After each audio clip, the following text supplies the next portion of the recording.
Hello, friends. Welcome to episode 7 of the SMPTE Media Technology Summit Preview Series. As you may have heard, the MTS, as it's otherwise known, is happening the 16th through the 19th of October in Hollywood, California. This preview session is going to talk about the Rapid Industry Solutions initiatives that SMPTE has underway. And you can see our three speakers on the screen there.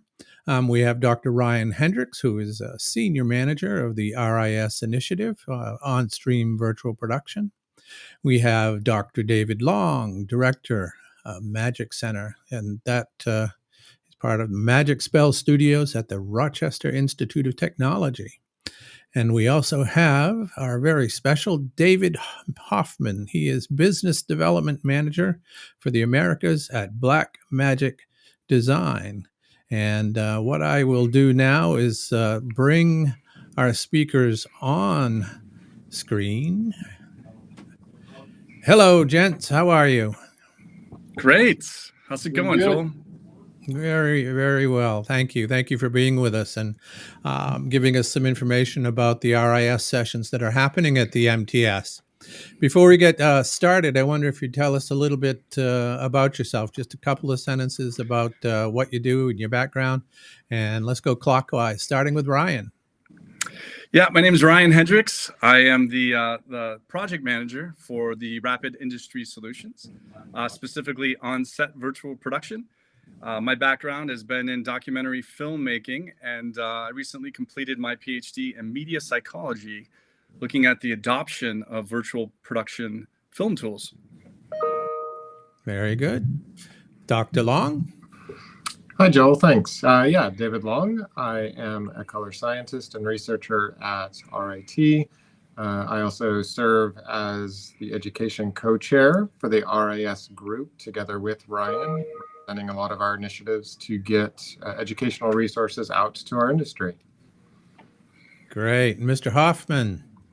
Hi, I'm David Hoffman. I'm the business development manager for the Americas at Black Magic Design. Had a 25-year career, mostly in visual effects, and been with Black Magic about 7 years. My goal with Black Magic is to really identify opportunities where our brand is being used, but also for outreach to the community as a professional, which is how I've been involved with the SMPTE RIS initiative and one of the co-chairs of the overall interoperability group. Thank you, David. Nice to have you all here.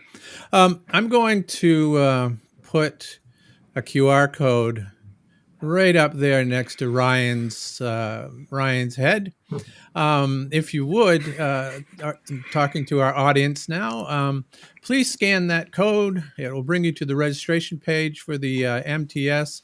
And I love the presentation. Love the presentation. Thank you.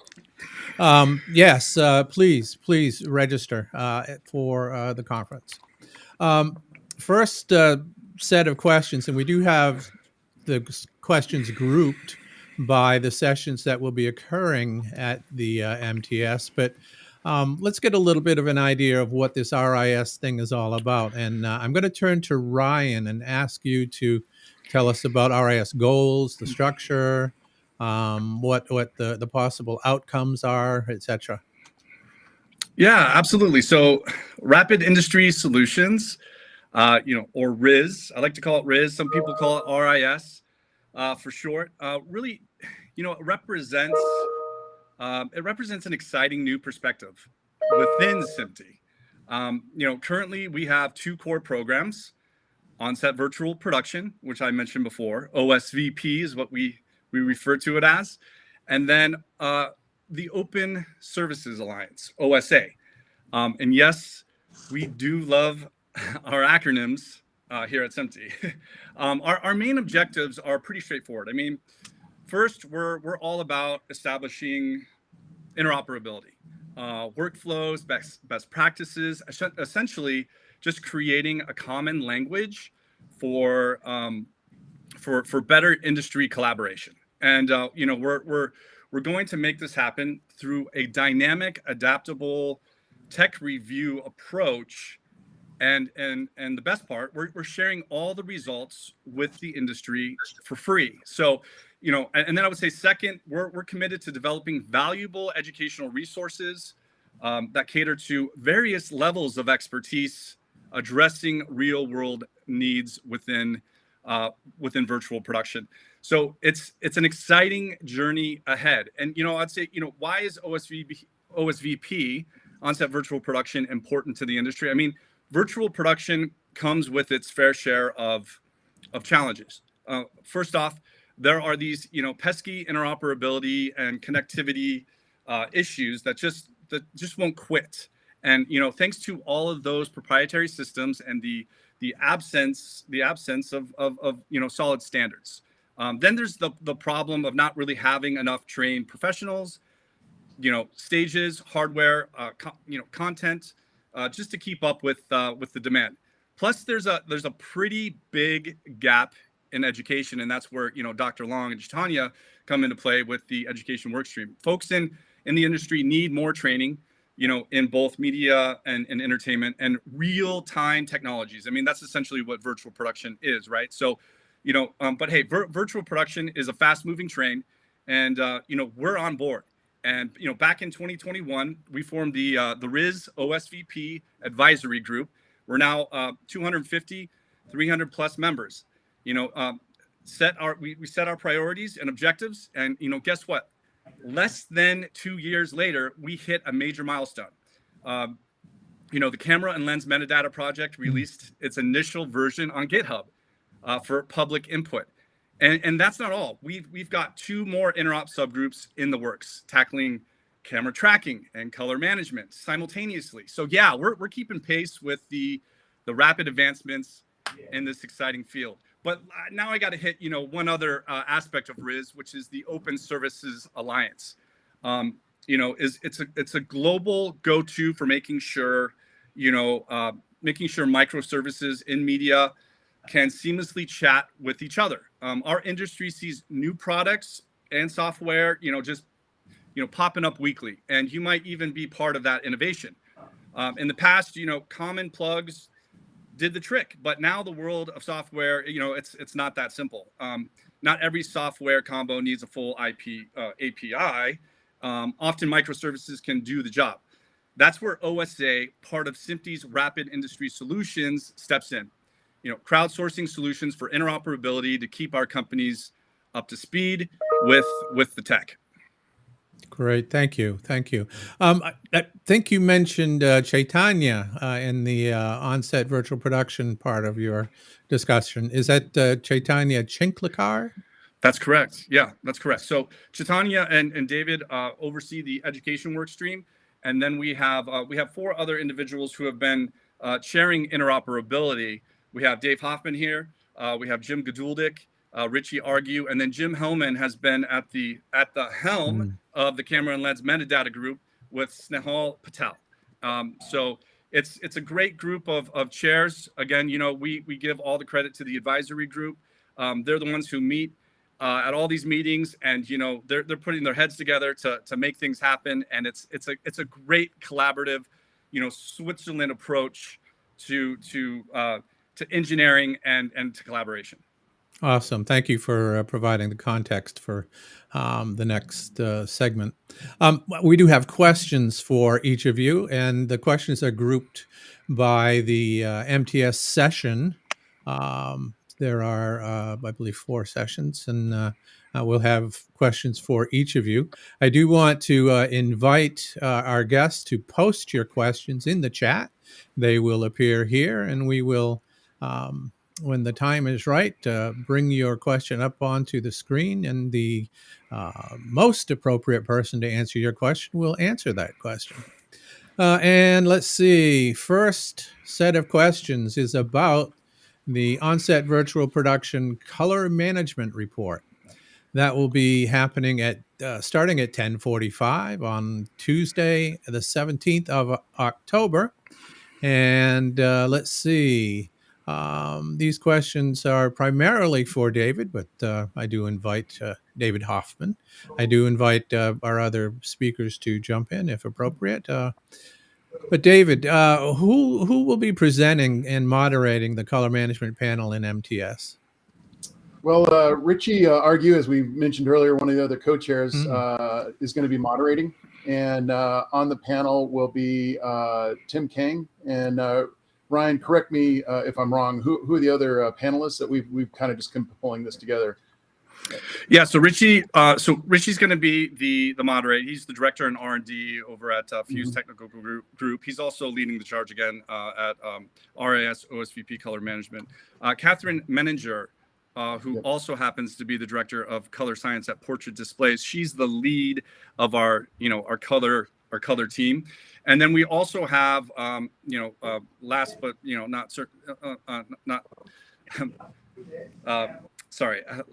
last but certainly not least, Snehal Patel, talented filmmaker. He's at Fearless Productions and the current editor of the camera and lens metadata subgroup. So, yep. Right. Okay. So the panel there represents, as just today we were having the second meeting of the color team. So as we're moving through the RIS effort, we're following a pattern that is laid out. If you want to get more information on how we're progressing and what other groups of information we'll be working on, you can go to the SMPTE website, SMPTE.org. And up at the top of the website, you'll see that there is a pull-down menu for the RIS initiative. You can get an overview that will go back and give more detail as Ryan kind of gave the highlights of. But you can get into the particulars. There's a wall chart design there that shows all the different workflow elements that we've identified for on-set virtual production. And we're stepping through those and kind of filling in those boxes as we go along. As Ryan mentioned, we have published the work, our first iteration on the camera metadata and lens metadata. And these are iterative processes. Part of the understanding of the RIS and the Rapid Industry Solutions, part of this is it's a continuous process that we will continue to come back and add in more information as it becomes relevant and get more people involved. But right now, our prime sprints, as we're looking at them as focused efforts of 8 to 12 weeks, are on camera tracking and also color management. So the color management side of it is kind of an interesting one. As we laid out the concepts of what comes into being part of the onset process, we started to understand things that used to be kind of in the back of the process are now being brought to the front of the process. And one of those major ones was color science. And it's incredibly important to understand what those relationships are and how we deal with it, because we found that there's multiple ways of dealing with it. We can either adjust color on the wall as it presents the information to the camera, in the camera through lookup tables, or in the post process. And so having color scientists who would have traditionally been more in the back end of the process and in the post environment are now on set, or really necessary on set. And it's really kind of exciting to get that kind of input from a school of thought that was generally pretty restricted to just the post-production world. Perfect. You mentioned several things that the group is involved with, but what about specific goals and objectives? What are the desired outcomes from this group? So I think what you'll find in the panel discussion is that we've identified a initial range of inputs and how they are interactive. Like I just kind of mentioned, it's like, hey, where do we actually impart color? How do we manage it? And how does it affect a change in one area all the way through the process, as opposed to looking at the final product and doing an overall color adjustment and then doing that for mastering and presentation. We have to concern ourselves with how is that as an element. It's similar to how do we pick the proper paint for the film that's, or the exposures that we're working with, or the lights. And it's a really, really important component now of the pre-production and production process. So part of the output is for us to identify where those steps are, and then identify who needs to be a part of that conversation and at what point in the production process. Okay, thank you very much. Let's see. I think the only other question that we might have is how frequently does the color management working group meet, And how can interested parties access those meetings? So going to the SMPTE.org website and being able to sign up there, as Ryan identified, we have 250 members. I did want to make a point that this is a global initiative as well. For us, looking at this was something new, where it's not really just centered in the kind of the silos of production power in major centers like LA or New York, London. But it's a global initiative, and we have input from all around the world, which is great. So joining the initiative, you can join as a subject matter expert. You don't necessarily need to be a SMPTE member to be a part of this effort. And then from there, you get access to our calendaring, and then you can see when those meetings are. We're traditionally trying to keep a 2-week meeting cycle for our primary sprint. And then we have a monthly meeting for the overall roll up of all the different efforts, such as the OSA and the education streams. But color management is the current one. And then we have a secondary meeting that is somewhat ad hoc, but that's allowing for us to continue to bring in information for the next sprint, as well as continue to populate information from the previous sprint. And might I add, we for the color management, we meet monthly on the 2nd and 4th Tuesday at 9 a.m. Pacific Standard Time, 12 p.m. Eastern Standard Time. So if you are available for those time slots, we would love to have you there. I mean, you don't necessarily even have to participate.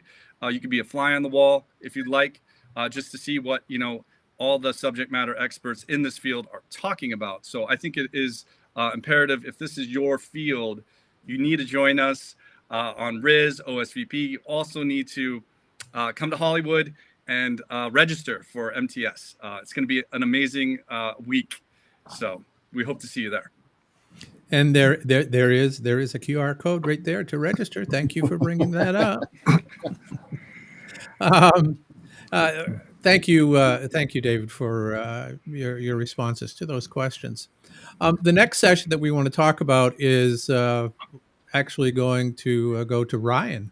And the session is what's new at RIS Open Services Alliance. And when you hear people talk about OSA, that's what they're talking about. They're talking about open services.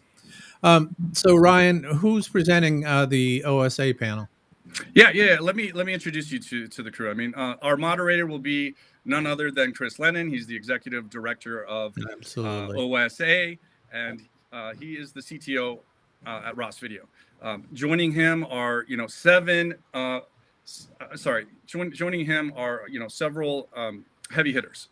Sean Maynard, he's the senior vice president and general manager over at Florical Systems. You have Stan Moot. Stan Moot is the CTO over at IABM, and last but not least, our very own Thomas Baus Mason, the director of standards development at SMPTE. I mean, these folks are all set to bring some serious insights to the panel.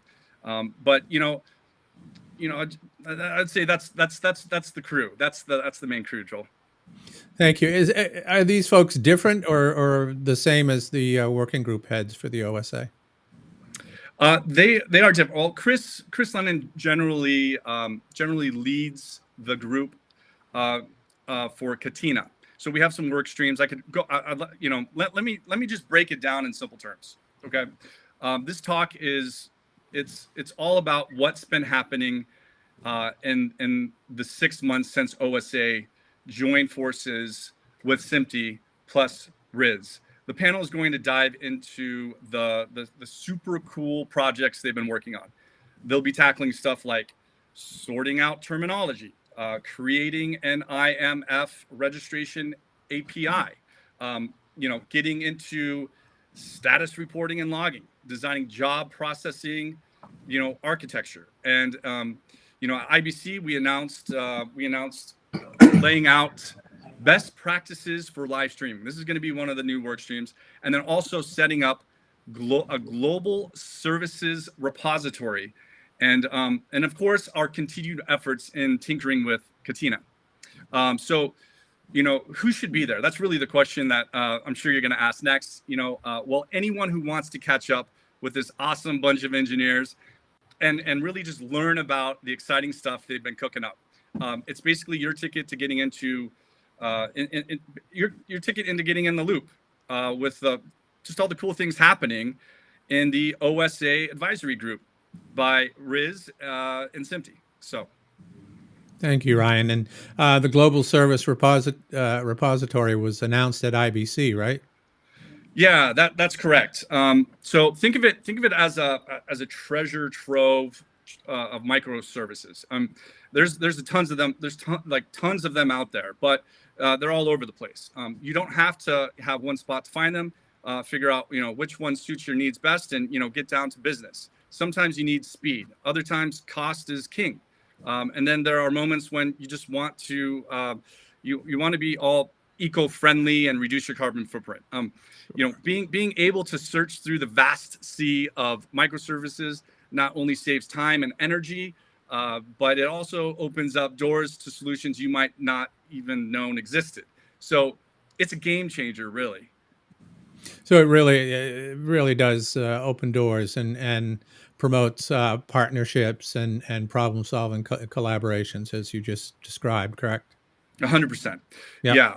That's it. I mean, these projects we're diving into, they're not just, not just some side gigs. They're going to have a major impact on how we all do our things, but here's the kicker: to make these projects a roaring success, we need our members to jump in and lend their support.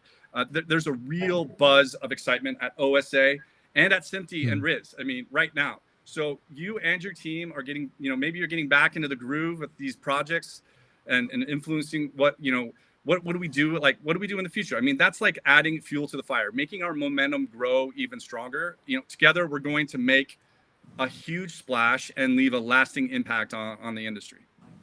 It'd be really difficult not to get excited with Chris Lennon at the lead there. 100%. He's awesome. Absolutely. Okay, next session. These questions are going to be for Dr. David Long. And these questions has to do with on-set virtual production in film schools. This session will start at 10 a.m. on Wednesday, the 18th of October.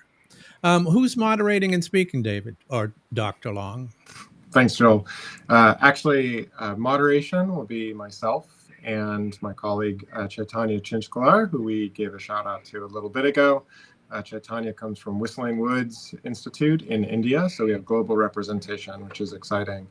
Rounding out the panel, we have a good friend of the industry, Eric Weaver, who's with the Entertainment Technology Center at USC, and Ian McSpadden, who is currently with Arizona Public Media, but has had previous experience with Arizona State University. And all of the panelists have very active virtual production enterprises in their home institutions and with their students. And what should people who attend this session expect from the panel? Yeah, the panel is especially exciting for me because if you are a casual observer or perhaps in your past were exposed to film instruction in a proper form of film school, these particular institutions have heavy engineering and research emphases as well. And so they're contributing not just to the education of the future workforce across the creative spectrum, but also introducing technology students and technology capability who are going to then graduate and be able to contribute, and also able, while they're in school and with knowledgeable faculty, do research and do investigations that are appropriate for advancing a lot of the things that the industry is determining in on-set virtual production. How has virtual production become mainstream? Is it a mainstream workflow in filmmaking? And why is it crucial for RIS to highlight this particular session? Yeah, so just on-set virtual production in general, absolutely mainstreamed. The accessibility of real-time rendering tools, the marriage of computer-generated tools and techniques with live-action filmmaking are just exploding creative opportunity. A lot of folks might believe that the accelerant was the pandemic and our need to be productive while being remote or asynchronous in some capacity. But in all honesty, those of us who are playing in these tools recognize that it is the creative flexibility that's the actual accelerant here. There's a reversal of the traditional workflows in film production, taking what was once post-heavy categories of visual effects and look development, pushing them into pre-production, and allowing with live visualization, directors of photography to make decisions in the moment, to react to how the talent is interacting with the scene and the script. So really, really exciting. You can understand that in a film school setting, we're a first stage for people who want to get into our industry to really hone their skills and become astute. The fact that the industry has so embraced on-set virtual production demands that we give attention to it in the schools. But again, as I said a bit ago, it is not just about the classic training of your creative staff, your creative contributors.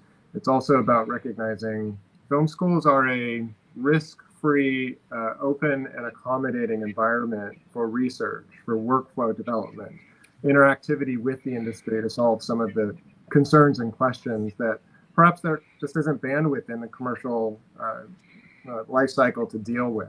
A lot of our friends who do represent commercial effort, the industry is buzzing in virtual production. A lot of the stages are fully employed. There's not always a chance to explore technologically. So I think film schools are, in this particular topic, not just going to be training talent going forward, but contributing material research, material technology solutions too.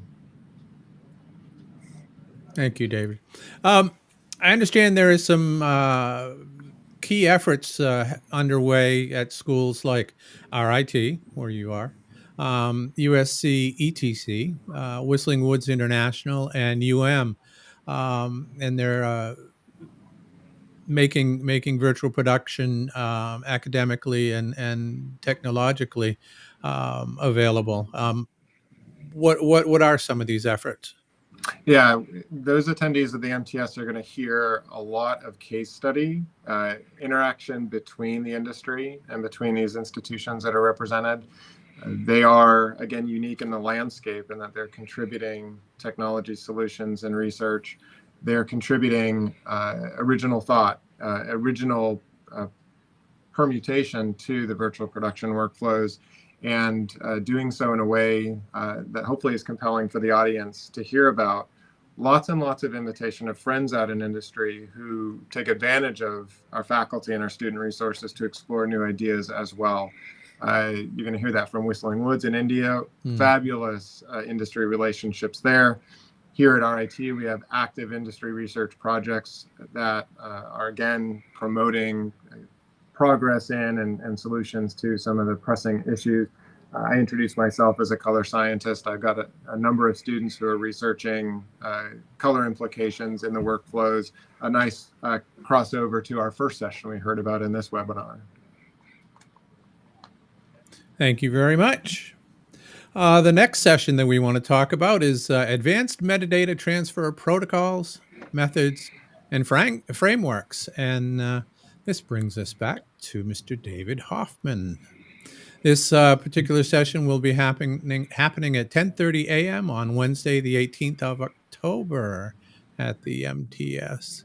Who are the moderators and speakers in this session? Dave, would you like me to introduce I'll refer back to Ryan. Yeah, if you wouldn't mind, please.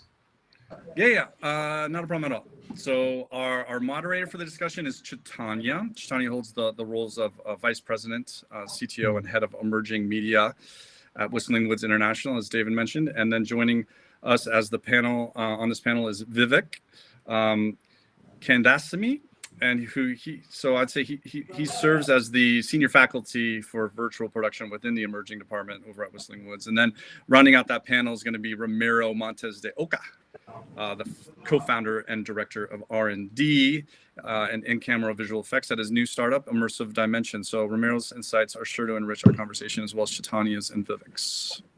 Excellent. Some familiar names there. Let's see. What should we expect? What should we expect from the discussion? And I think some of it's going to highlight the significance of SD 2110, right? Yeah, well, so as we've been talking about all the different information that's being acquired throughout this process in the OSVP, one of the first things that we recognized was that it's all interconnected. And, I was on a shoot just last week where we were moving quickly between green screen and LED back panels. And it was a hybrid workflow that is, and everybody was moving smoothly. We were getting tons of information, but we were driving lighting, the DMX lighting, with feedback through the Unreal Engine and whole lot of different kind of innovative processes. Well, that information all needs to be captured to take into the final product.